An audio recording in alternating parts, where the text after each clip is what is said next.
Okay.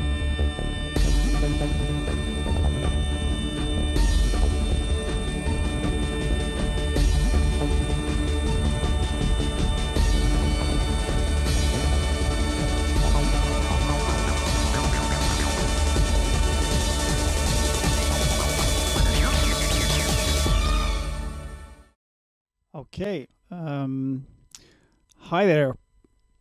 I hope you can hear me all right. That all this technology stuff is working. So I'm happy to be here tonight, although I'm not really here. But yeah, due to some unfortunate snow and slow buses up here, I missed the flight. So I'm very sorry about this, but I hope it can work all right like this.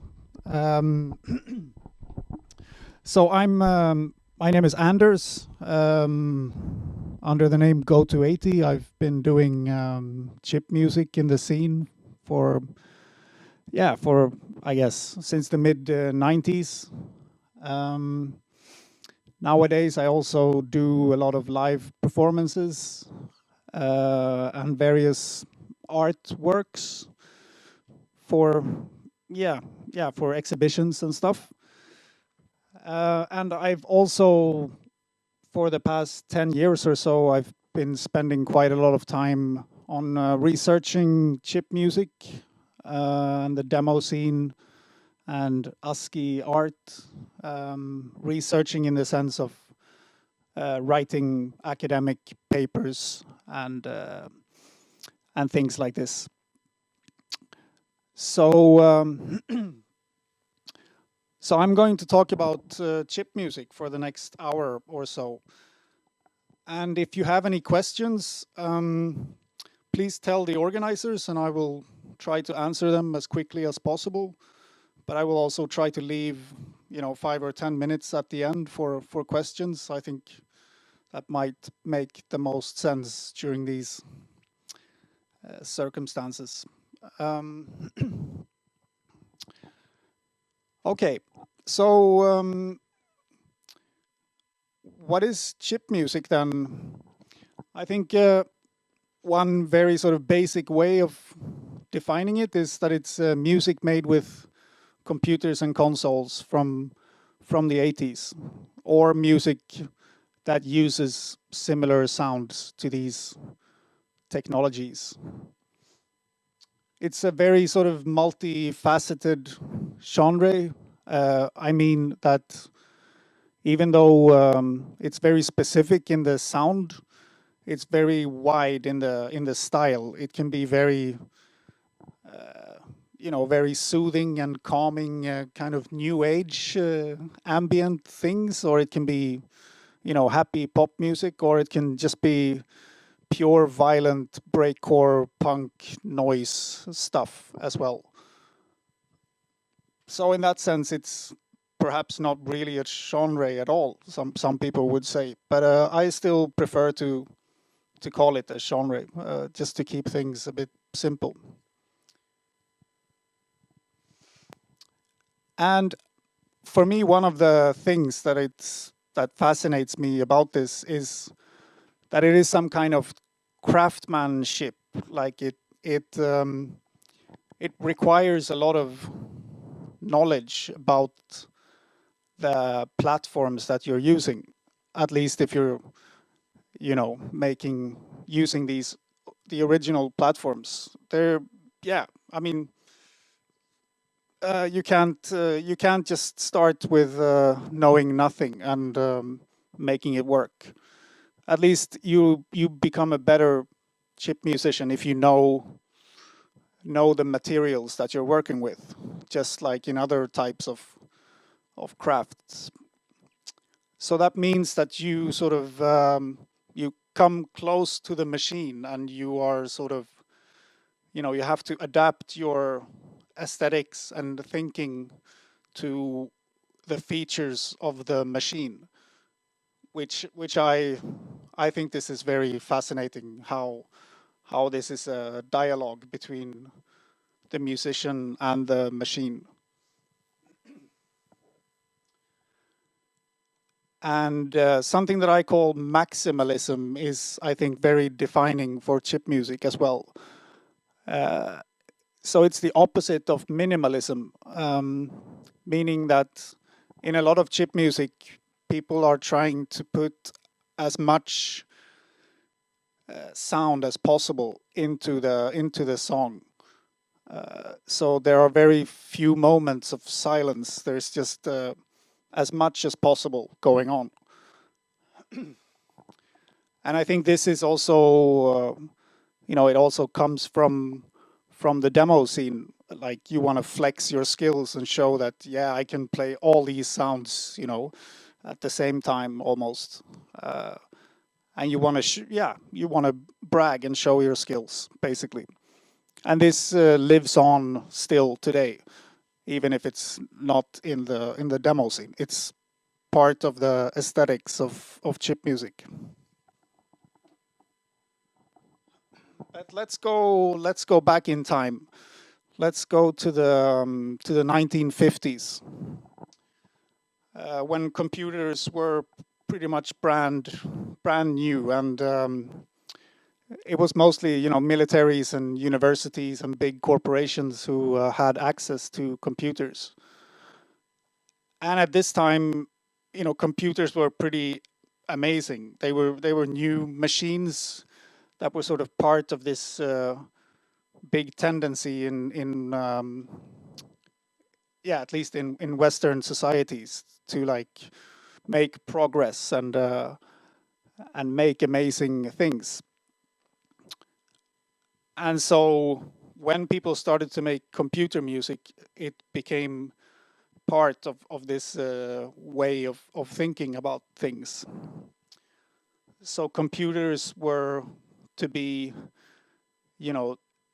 the tools that we could use to finally make any sounds that we wanted. At this time, there was almost even not any electronic music. There were a few synthesizers and stuff, but this was just a new dream that was going to become true. So this is an image of the Chirac, a computer in Australia, and there is a recording when this monster plays some music in 1951, and it's the oldest computer music recording that we know of. There is one from Manchester just a few months later, but these two are generally thought of as the first computer music. But then USA came into the picture, and Bell Laboratories. There was a scientist there called Max Matthews, who is often described as the father of computer music.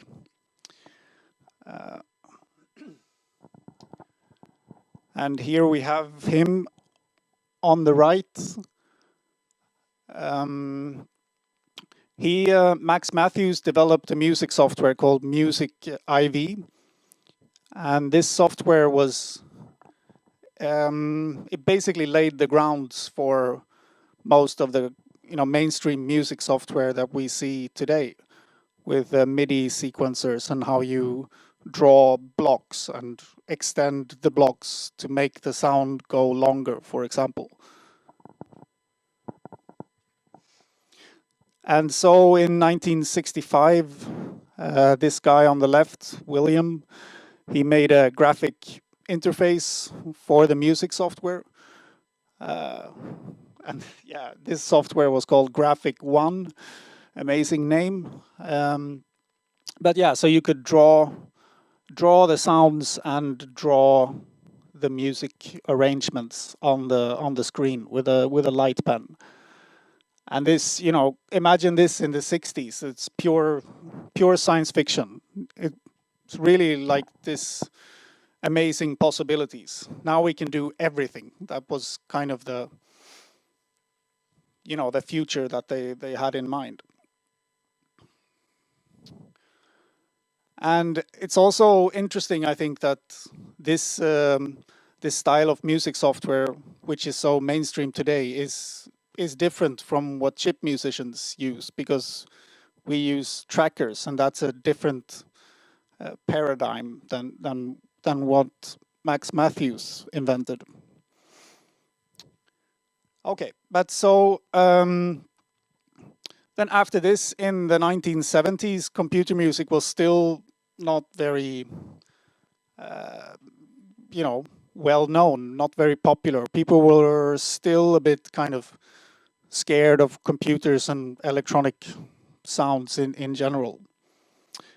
But then came the home computer revolution of the 80s. So now everybody should have a computer, at least in the rich parts of the world. And to make that possible, computers needed to be smaller, and they needed to be cheaper. So that meant that the sound chips couldn't really be very complex. They had to be affordable, so they had to sort of move away from this idea that everything was supposed to be possible, and just like, okay, how can we produce some cheap stuff so to get consumers willing to buy this? I've, for example, read a story about the inventor of the SID chip, the sound chip on the Commodore 64.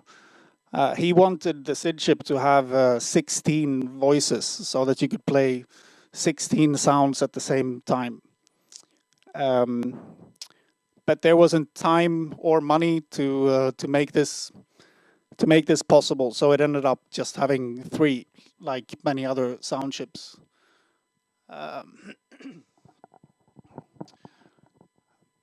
But yeah, so I'm gonna give 3 examples of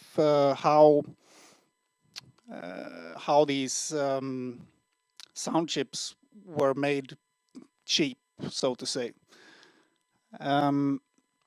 The first example is the tuning, like how well it could play the notes. And on this image, you see a piano, and on the left you see a lot of green colors. That means that the notes are in tune, and the further up you get, the more out of tune they are. So on the high notes, there is almost nothing that is, decent enough to make music with. And this was the situation on the Atari 2600. It's probably the most extreme example of this. But you didn't really have many bytes to spend on making a decent tuning. So that it was really, really hard to make music on the Atari. It resulted in some very strange scales that people used, because there were just so few notes to use, basically. But this, not many other sound chips have this, or not many platforms are as limited as the Atari 2600 in this sense.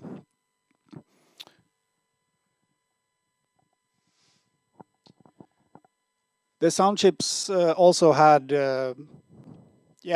what we can call primitive sounds. These are the waveforms of the sounds that were, like, encoded in the sound chips. The first one is the square wave, like the most common one. Many sound chips had just the square wave and a noise waveform, which is not here, but a sort of a random waveform that produces noise that you can use for, explosions or snare drums or hi-hats or stuff like this. But the square wave maybe we can compare it to an oboe instrument. The triangle is more is softer. Don't really know what to compare it to, but it's just a bit more soft. Whereas the sawtooth, which wasn't like super common in the sound chips, but it's a bit more trumpet-like. And yeah, these are, you know, some examples of these waveforms that were. This is what you were supposed to use. Like the sound chips weren't really made to produce other sounds, in a way.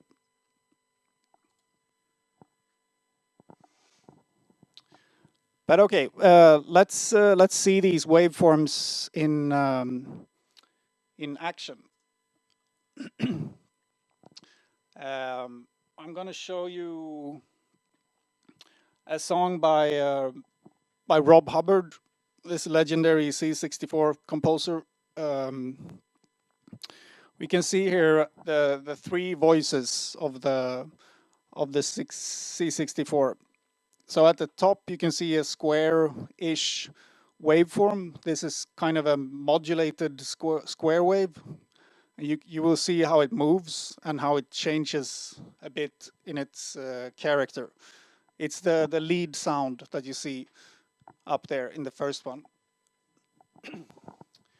And in the middle one, there will be both drums and beeps. The drums are playing a steady beat, and when the drums are not playing, Rob is doing this maximalist style, so to say, to put some beeps in where there would be quiet otherwise. And the third one, we can see that the waveform is a bit more complex. It's a bit more smooth than the other ones. And this is because it has a filter on it, which the SID chip had a filter which was quite uncommon at this time. But okay, let's have a listen.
Okay.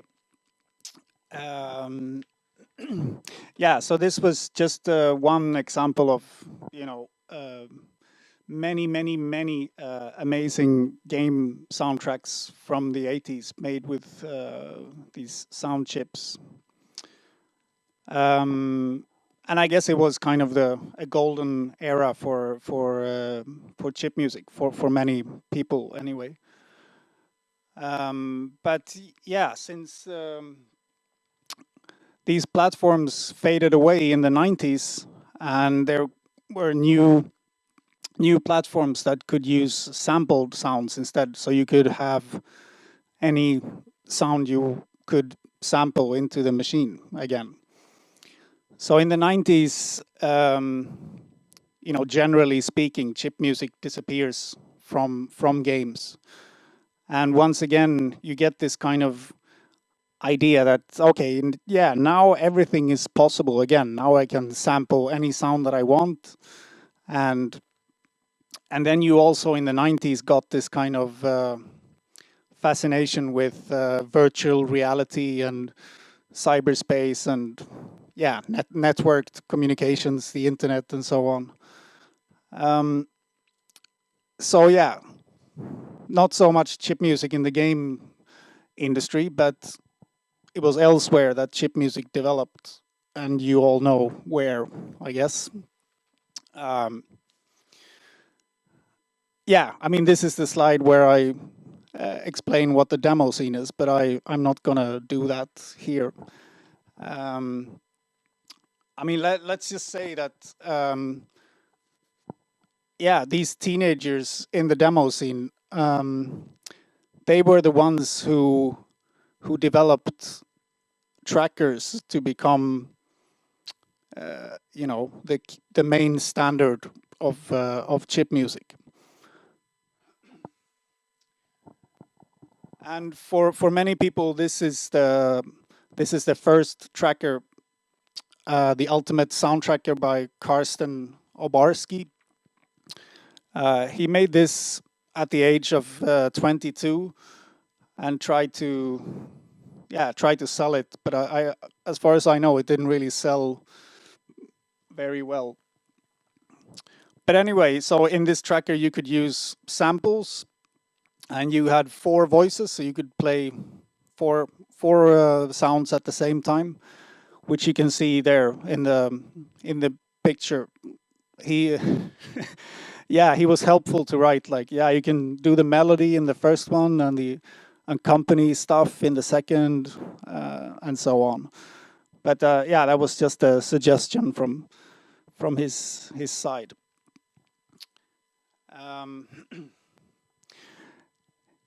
Yeah, so this was this really set the standard for what trackers were to become and what they still are today. And I think that's kind of unique, that chip music is so connected to this interface. You know, it's not very common for other music genres to have such a specific interface. Yeah, and we should also say that maybe the first tracker actually wasn't this one, but something called Sound Monitor for the Commodore 64, which was released 1 year before this, so in 1986, by Chris Hillsbeck, who is now a famous game composer. But at the time he was, you know, he was 18 years old, and he just needed an interface instead of writing the music in assembly.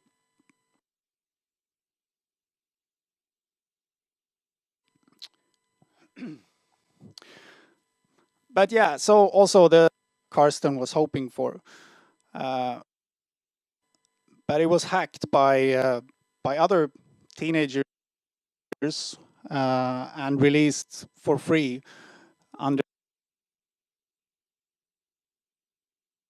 their new name. And 2 of the more popular ones were Noise Tracker and Pro Tracker.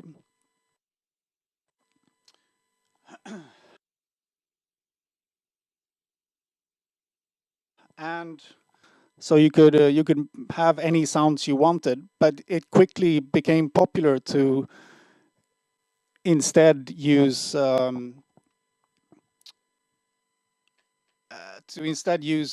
bleepy sounds. Okay, are we having some technical problems?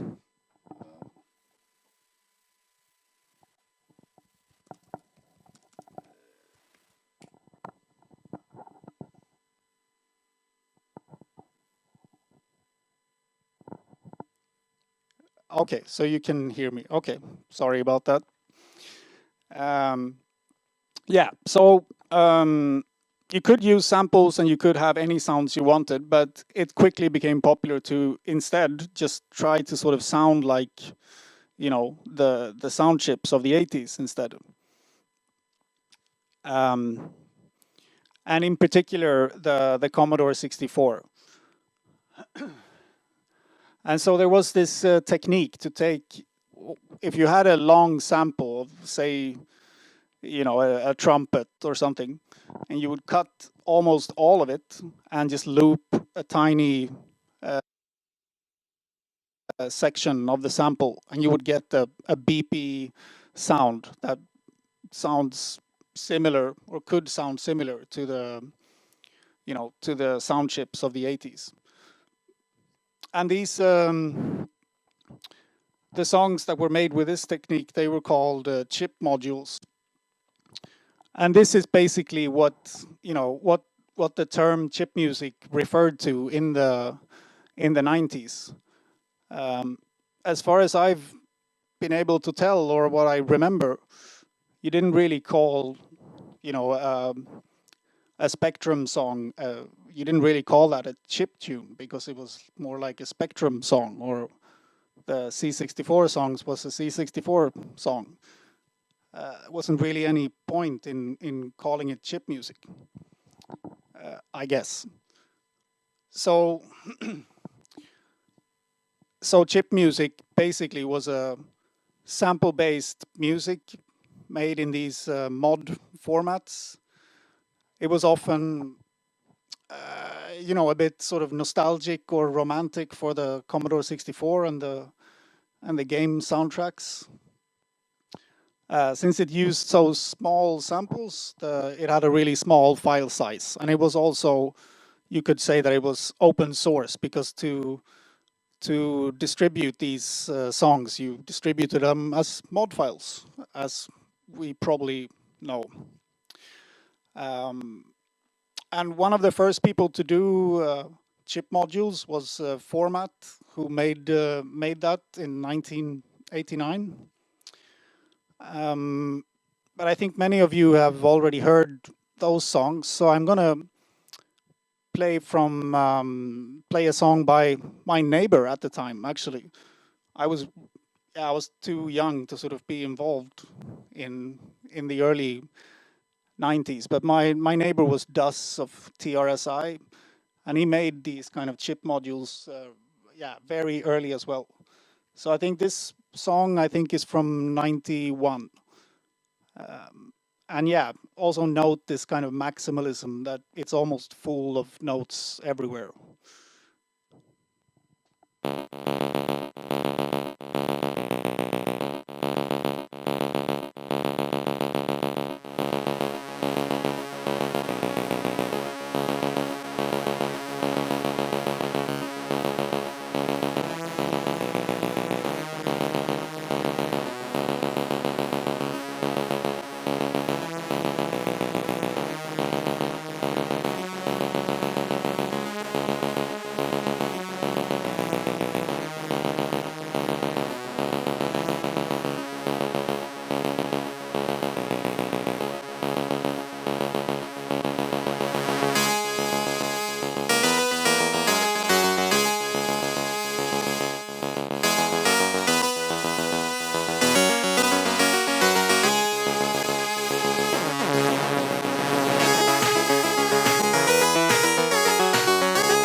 Okay. Yeah, this song is very, very dear to me, since it was the older guy making cool stuff. it's probably his fault that yeah, that I'm sort of talking about this now, partly anyway. You know, the older guys. But yeah, okay. So so this was chip music in the 90s, but wasn't the term used before in the 80s, or why was it used on the Amiga and with mod files and PC and so on? So the oldest use of the term that I've been able to find is from 1985 in a magazine called Commodore World. We can see it there on the left, sort of almost at the bottom on the left side. It says the well-tempered 64, and it says be a really big noise with another dose of chip music. So this was this was quite a discovery. It was a Japanese guy called Halley who discovered it first, and he mentioned it to me.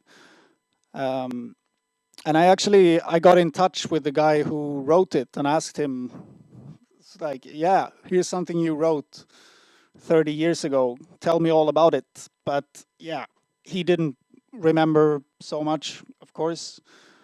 So maybe he just sort of came up with a word for music that were made with sound chips. You know, I think that's a reasonable assumption, but we don't really know. And maybe other people were using it before as well. But there was another term that was more popular before that sometimes, micro music. Music made with microcomputers, because they were so tiny compared to the previous ones that were huge. And yeah, if we look on the right, on the bottom, there was a music disc released in 1989 called, chip music. So that's easy. And it was formats, chip modules that were collected in this release. And this is the oldest mention in the scene that I've been able to find, but you know, we'll probably find even older at some point. And above that, you see the Chip Music Festival, another Amiga release from 1990. But this one didn't use chip modules.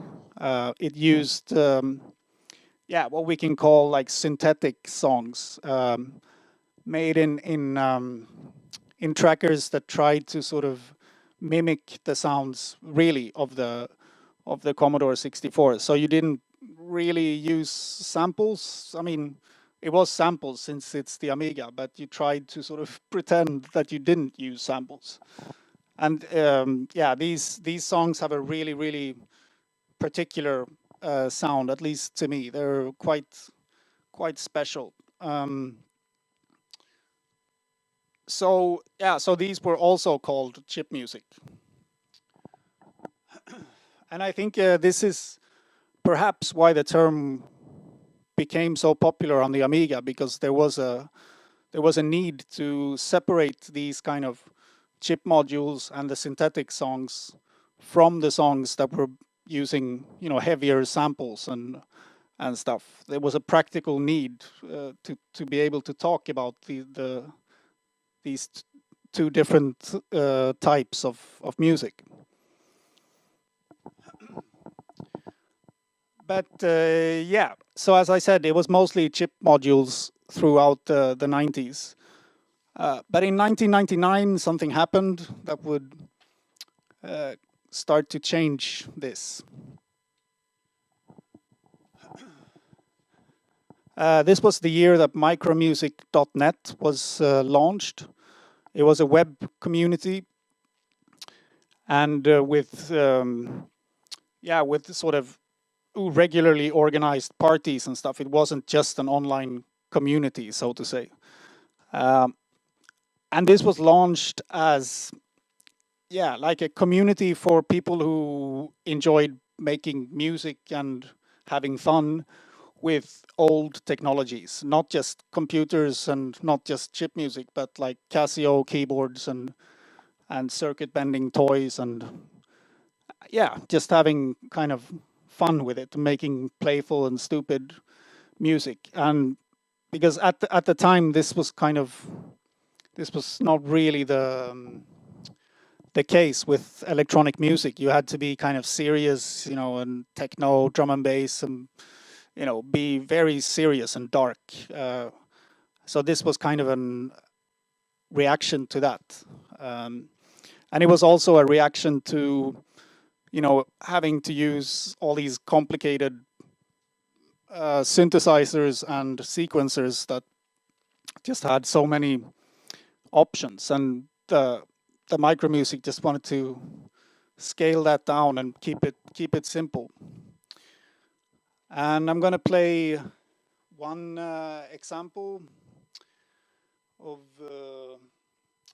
of this. They're called Bodenständig 2000, and this is the song Kabelfreaks,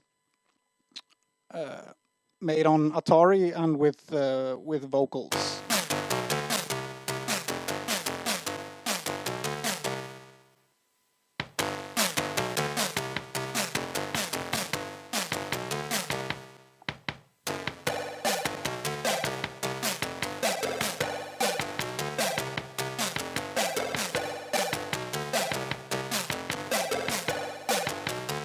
Wir waren damals einfach Kabelfreaks. Einsame Kabelfreaks.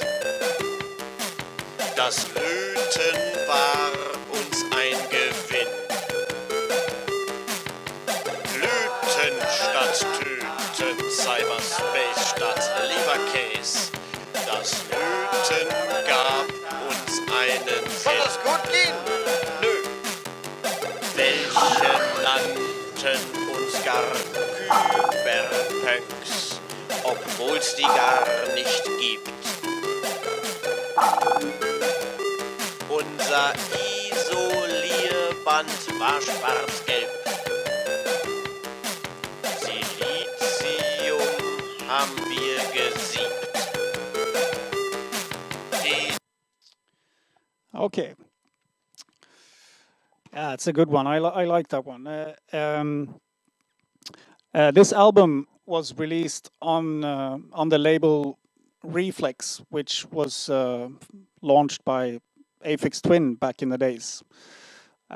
So at this time, you know, this kind of music became quite trendy, basically. There were some other sort of big names on the Reflex label that were involved with micro music as well, like DMX Crew, for example. So this kind of brought chip music into a very different context than what it had been before. Now people started to play chip music live, and it was understood in relation to micro music, like that it was some kind of, you know, do-it-yourself attitude and some kind of like against high-tech stuff, almost a little bit like against consumerism. Maybe it sort of got a little bit of this political vibe to it, almost. And this caught the attention of Malcolm McLaren. In the late 70s, he was the manager of Sex Pistols, so he was, you know, a really big name in launching punk rock. And here we have him on the right, back in the 70s. But yeah, in 2003, he wrote an article in Wired called 8-Bit Punk, where he sort of compared chip music with punk, that it had kind of the same raw energy of, you know, getting cheap stuff that, you know, nobody else really wanted, and just, you know, just make music with it and have fun, and, you know, be against the sort of shallow consumer world. And if you read this article, he's very good at writing, so he does a good job. But yeah, the community didn't like it, and of course he misunderstood a lot of things, and yeah. I think it makes sense that he wasn't well received in the community. But he almost became like an enemy. Like, well, Malcolm McLaren doesn't know what we're about, But then came the question, so what are we about then? What if we're not the stuff that he's talking about, then what are we? And I think this kind of helped in forming what I call the chip scene, the chip musicians who are not part of the demo scene and don't make game soundtracks and so on. The people who, release records and perform on stage. And it was also around this time that USA started to get more involved in this. And when micro music started to fade away, this site took its place, 8-Bit Collective. And as we can see from their logo type, the Game Boy was ridiculously important in this context. There was a really strange fascination maybe with the Game Boy. But yeah, there were also other important things in the US going on, like the 8-Bit Peoples was a net label that was formed in '99, I think. So they've been around for many years, but now they started to grow pretty big. And they organized the largest chip music festival to date in 2006. It was the first Blip festival. And I was there to perform, actually, and I was just blown away by this massive enthusiasm that that Americans are so good at, and this this focus on the Game Boy as a symbol for everything that was going on here. But yeah, and in this came like a new, now chip music started to mean something else, and it was extremely focused on the platforms that were used. Like if you used a Game Boy or a C64 or an Atari or a Spectrum, then you made chip music. It didn't matter what kind of music you made. It was all chip music. And if you didn't use those platforms, it wasn't chip music. It was, it was really that simple in many cases. Sometimes you would say that chip music that didn't use the right platforms was fake bit. Yeah, but and there was also this. Now, when chip music started to meet, the journalists, some people who were asking, like, what is this? Is this some kind of, nostalgia for Super Mario and all this stuff? It kind of made all of us a bit tired of that. So we became more like, no, it has nothing at all to do with that. Like, we're not about nostalgia at all. We're making new music with old technologies. So that was a story that was produced in this context. So instead, I guess we talked a lot about like the limitations of these machines, and that we try to make good music despite of the technology. Like the technology is not easy to use, but we suffer and we hack it and we make good music anyway. That's what we said back then. I don't really agree anymore with this thought. I think we're making this kind of music because of the machines. They're helping us to make music. They're not a limitation. They're whatever the opposite to a limitation is. Like they're aiding us in this process. They're helping us to focus and put all the distractions away. And as I said, there was a strong Game Boy fetish in this chip scene, which I think of course that was a bit annoying that a lot of other platforms were forgotten in this kind of hype of the Game Boy. But I realized that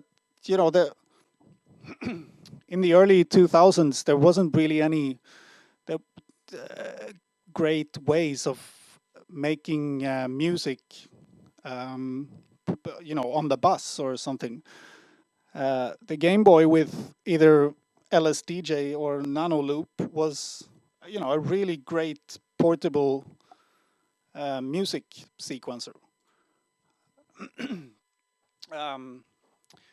So yeah, I mean, maybe the hype was at least partly explained by this, that it was was pretty amazing.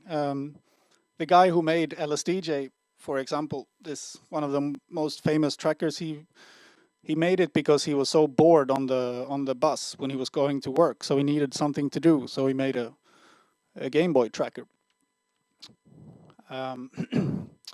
Yeah, so I mean, it was cheap, it was portable. You take it out of your pocket, start it, and within seconds you're in the music software and can just go.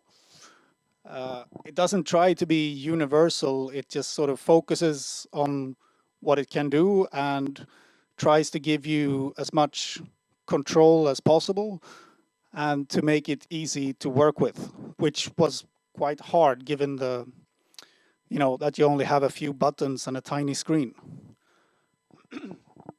And I think in this sense, Game Boy and the trackers on the Game Boy was ahead of its time, because I think this is a very modern way of thinking about it. I found this photo. I'm not even really sure who this is, but it's a good example of how it can look today. Like that, you have many small dedicated machines to do specific things. Like in the middle there, the white one is called OP1 from Teenage Engineering, and the guy who made LSDJ, he was actually involved in developing this. On the left, the black calculator-looking things, they're also music instruments called pocket operators, and one of them is made by LFT, a C64 demo scener. And I think just 2 weeks ago there was a new pocket operator being released, and it was made, at least I think it was made by Mahoney, a demo scener who made Noise Tracker, one of the sound tracker hacks.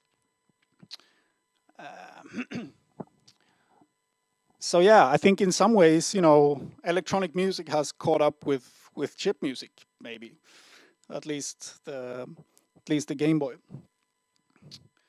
But okay, so what is chip music, or what is the chip scene today? What has it developed into? Well, it's quite diverse, I have to say. It's no longer that important to use the right platforms, and it's totally okay to mix it with other types of sounds. Shirobon is a guy from London who is making kind of EDM dance music with the occasional beeps in them. He was a Game Boy musician, but now he's making this kind of stuff, which is still somehow connected to the chip scene. It's the way you make me feel. 'Cause you're the only one, the only one, the only one. Yeah, you know that this love is for real. It's the way you make me feel. 'Cause you're the only one, the only one. I need you everything to me. Yeah, I think you get the idea. We also have another guy from the UK called Henry Homesweet, who is also, you know, quite popular on the dance floors. But he's using the original hardware. He's doing quite amazing jams with the Game Boy Advance and the Nano Loop tracker.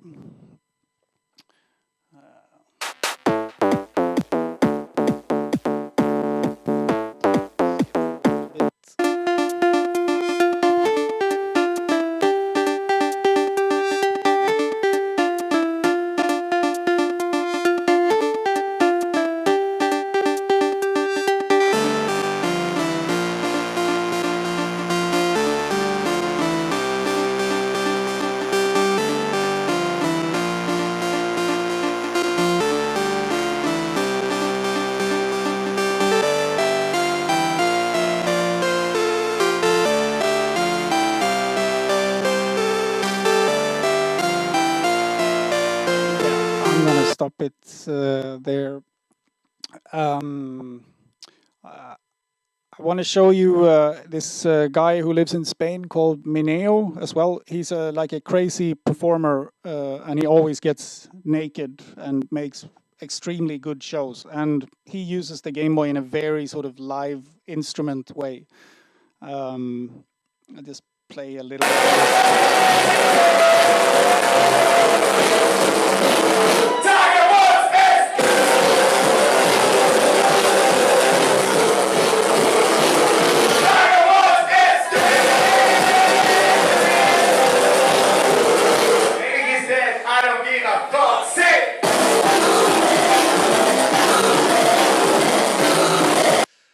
Yeah, check him out if you can. He's pretty amazing. Chip music is also quite popular in indie games nowadays. Here is an example from Super Hexagon with the soundtrack made by a girl called Chipcell. Super Hexagon. Begin.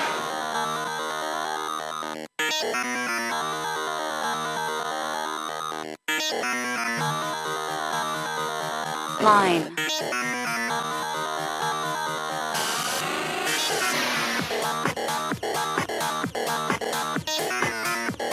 Triangle. Yeah. Okay.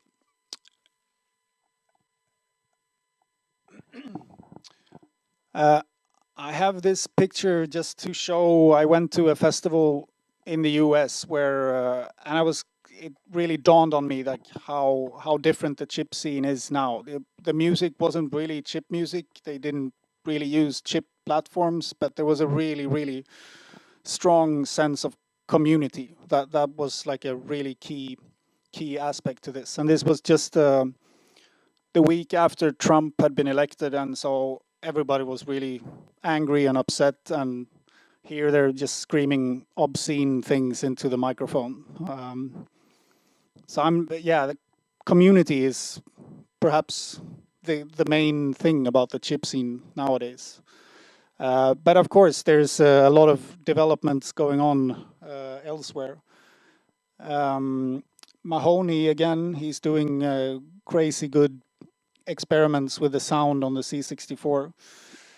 This sequencer NerdSec was released just very recently. It's a tracker for Eurorack modules, so like these synthesizers that you can sequence with a tracker.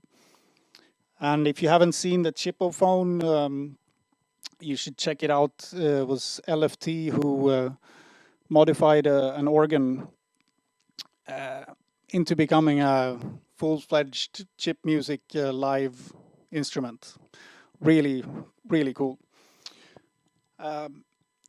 Yeah, and I think the future of chip music, a lot of people are thinking, starting to fade away or becoming less popular and so on.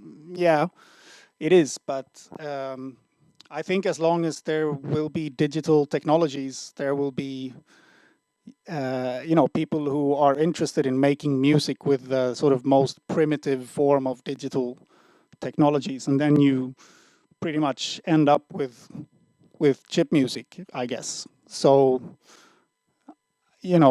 perhaps chip music will sound almost identical to what it does today, even in 50 or 100 years or 1,000 years.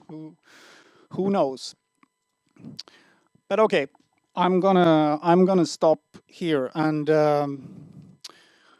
if you have any questions, please talk to the organizers, and they will send it through cyberspace to me, and I will try to answer it.